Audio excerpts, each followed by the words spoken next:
Tallinna Polütehnilise Instituudi lõpetanud tudengid on alati olnud noorte spetsialistide esirinnas. Oma lapsepõlve aastad väikeses Rapla Aleviku ühetoalises kooperatiivkorteris veetnud Anne Vaarmann suunati pärast kõrgkooli lõpetamist tööle meistriabiks tubakavabrikusse Leek.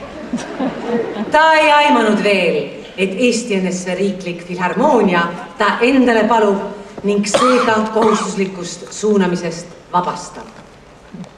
Tänaseks on selgunud, et Filharmoonia juhtkond tegi õige valiku. Too näpsakas neiu, praeguse nimega Anne Veski, on pürginud üleliidulisele areenile.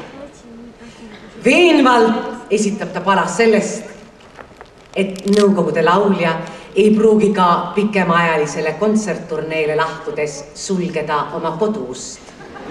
Tagasi tulles võib ta leida oma töölaual ootamatult saabunud ahvatleva pakkumise mõnele sotsialismimaade laulufestivalile. Jätke võtmed väljapoole ja Maarja-Liis Ilus.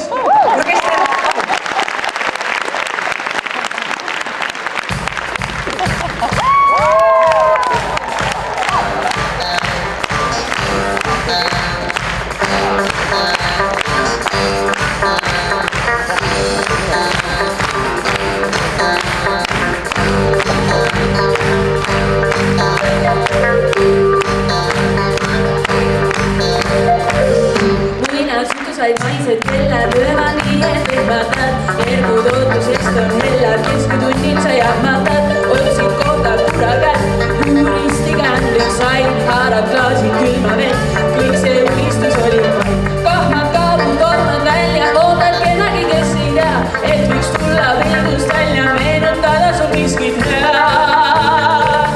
Jätke võtmed välja poole, kui te tahate, et võiks tulla keegi külla, keda ootab.